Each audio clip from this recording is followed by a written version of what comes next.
suis arrivé à la tête de ce pays, j'ai trouvé une armée, pardonnez-moi l'expression, de clochards.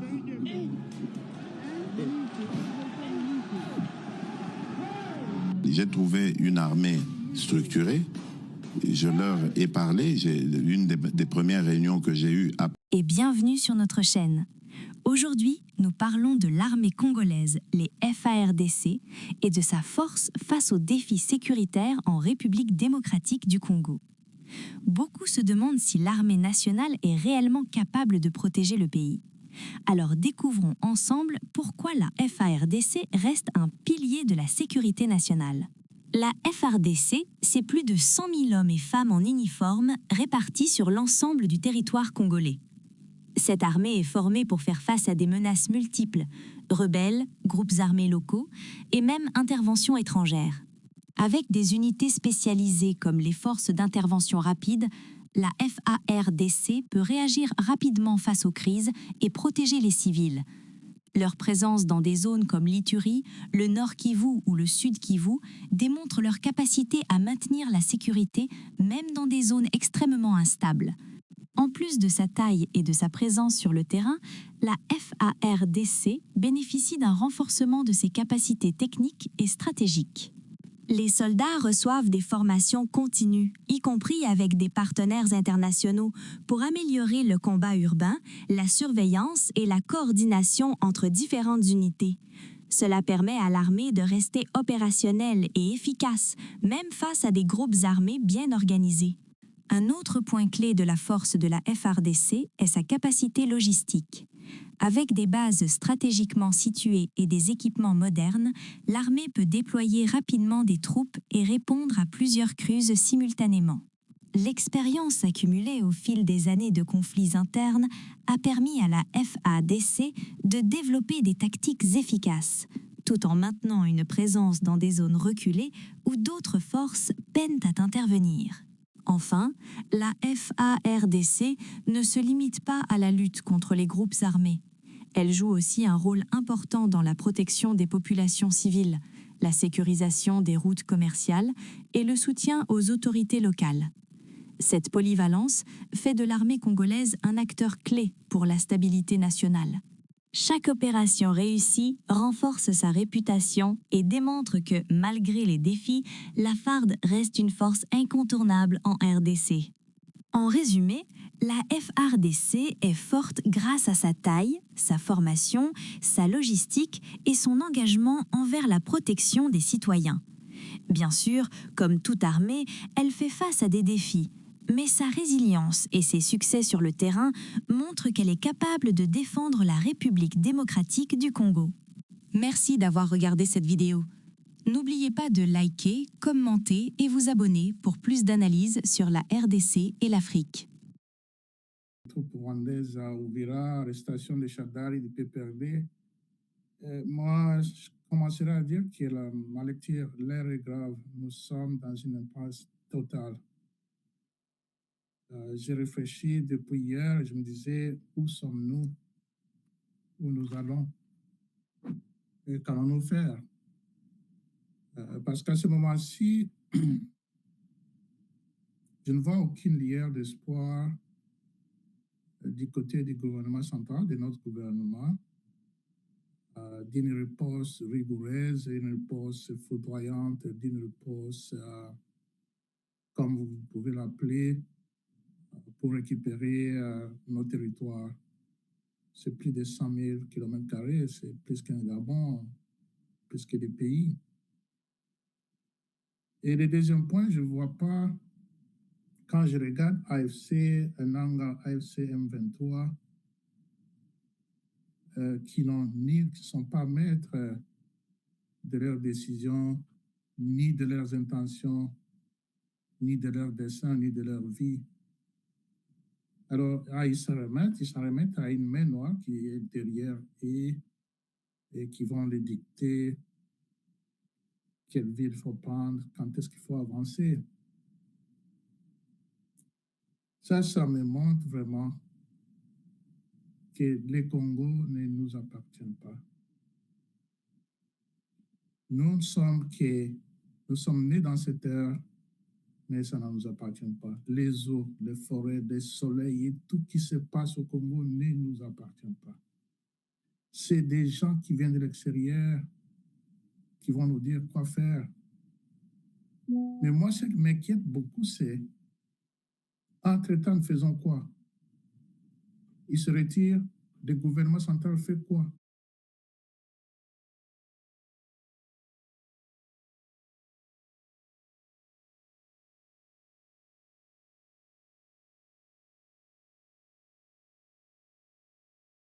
Et surtout la disparité entre les provinces qui sont, on nous dit, des provinces minières et des provinces non minières. Allez au là-bas.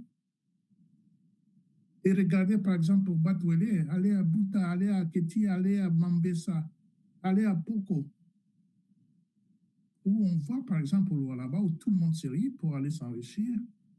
Il y a des centrales hydroélectriques de 300 mégawatts. Allez à Bouta, au Touédé, où le taux d'électricité est à moins de 1%.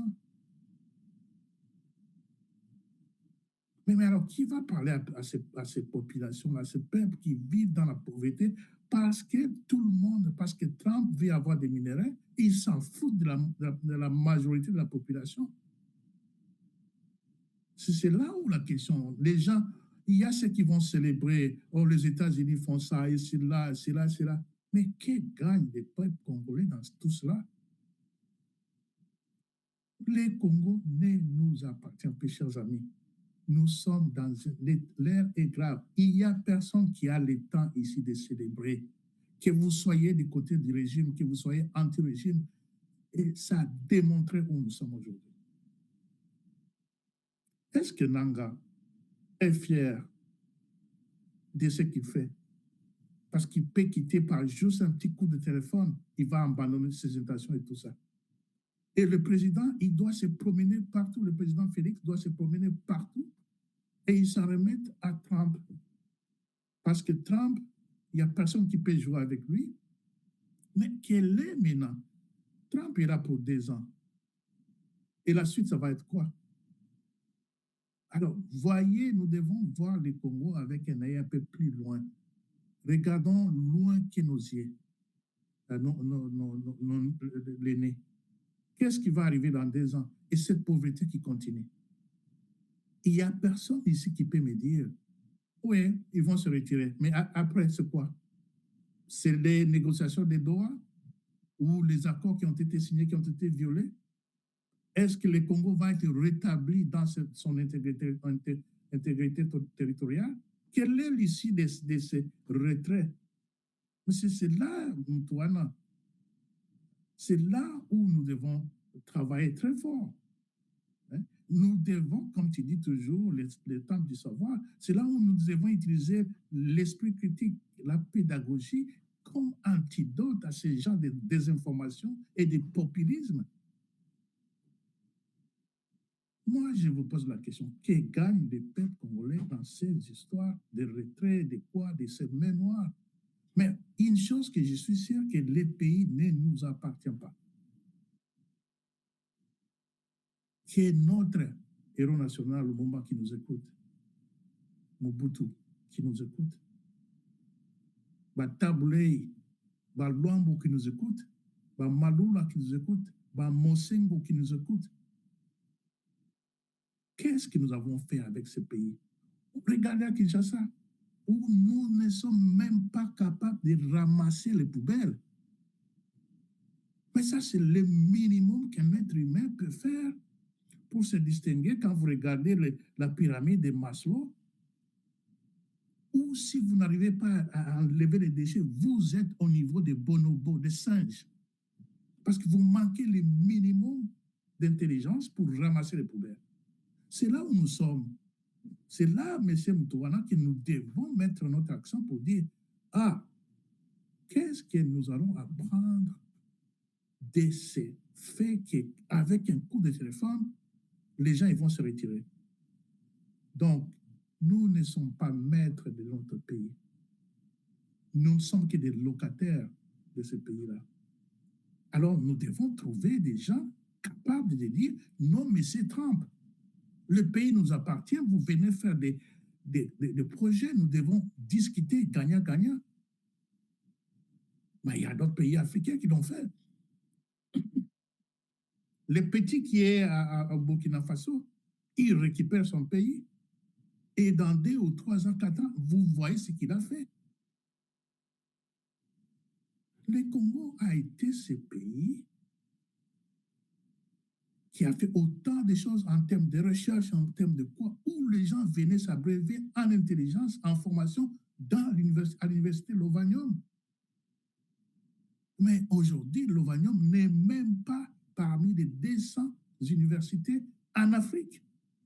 Le 200, aucune université au Congo est classée parmi les 200 premières en Afrique. Mais c'est ça la tragédie. C'est ça l'impasse que nous devons réfléchir, que de nous battre ici parce que moi je suis pro, moi je suis anti.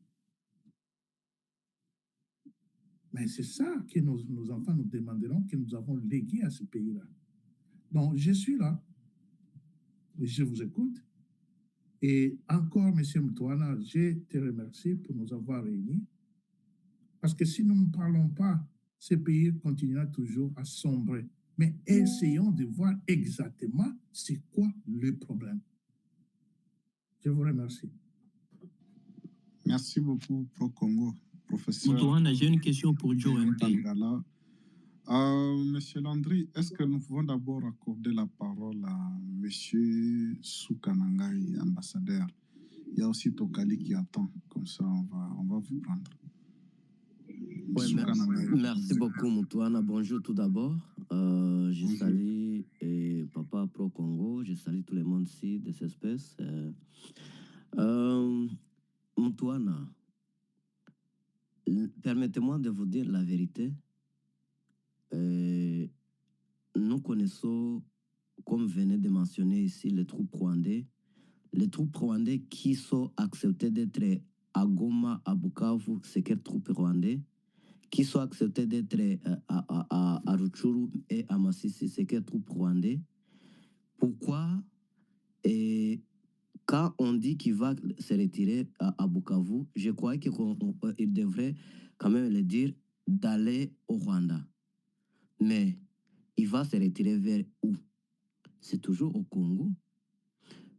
Ici, on venait ici à se tromper en disant que toujours l'AFC M23, ce sont des Rwandais. Bien sûr, il peut avoir... Mais, ambassadeur Soukananga, moi je ne comprends pas. Apparemment, vous contestez la présence des troupes rwandaises au Congo. Mais c'est les États-Unis d'Amérique qui en parlent. Ce n'est même pas nous. Oui, attends, s'il vous plaît. Donc, pourquoi vous contestez tout? Et là, non, je veux même... C'est que je vais parler... Je voudrais vous poser une question. Hein? Parce que vous niez la présence des troupes rwandaises au Congo. L'administration américaine a fait pression. Si je ne m'abuse pas, c'était un vendredi ou un samedi sur Kigali, donc sur M. Kagame. Vous pouvez nous faire... Si il a fait des pressions, Mtwana. Est-ce que je peux poser la question? Oui, allez-y. Je peux finir ma question. Allez-y. L'administration Trump ou l'administration américaine fait pression à Kagame. Mais c'est l'AFC M23 qui répond pour retirer les troupes. Vous pouvez nous faire cette relation-là, vous pouvez vraiment nous faire expliquer qu'est-ce qui s'est passé. L'administration Trump n'a pas fait pression à l'AFC M23, mais au Rwanda. Merci. Mais pourquoi, au lieu que le Rwanda réponde, c'est l'AFC M23 qui répond? Vous pouvez nous en dire plus sur ça? Parce que vous niez toujours ce que les États-Unis disent, vous dites non. Non. Dites-nous comment on fait la pression sur le Rwanda, mais c'est le M23 qui exécute. Non, en fait, Mtwana, ils ont dit l'avancée de l'M23 la fois passée. L'avancée de M23, quand ils ont dit l'avancée de M23, il n'a pas laissé le Rwanda, ni l'avancée de l'M23. Donc, ils ont parlé à même les prises. Mais, vous avez lu M. Ribio. Oui. Oui, et je Il l'ai a dit écouté. quoi? Ribio, il a dit quoi? Non, c'est pas lui seulement que j'ai écouté. Même la Non, conseil. moi je parle de Ribio. Il a dit quoi sur sur Kigali? Pouvez-vous me laisser, s'il vous plaît, d'enchaîner mes idées? Peut-être vous allez me poser après, s'il vous plaît. Je vous demandais, j'aimerais juste demander, et si c'est les troupes rwandais, et s'ils ont fait la pression de quitter Anovila, je croyais qu'ils devraient quand même parler de quitter Anovila vers au Rwanda. C'est ce que je croyais. Si ils ont accepté de rester à Goma, à Bukavu, à Masisi, à Rutshuru, donc à moins que là-bas c'est au Rwanda. Mais je sais que c'est au Congo. C'est au Congo. Pourquoi on peut venir ici en disant c'est toujours la diplomatie, on a gagné. Et c'est que les gens ne connaissent pas. Ils vont se retirer peut-être à nos villas. Mais quoi, ils ont presque à Karemi. Ils ont presque à vivre de Karemi. Là,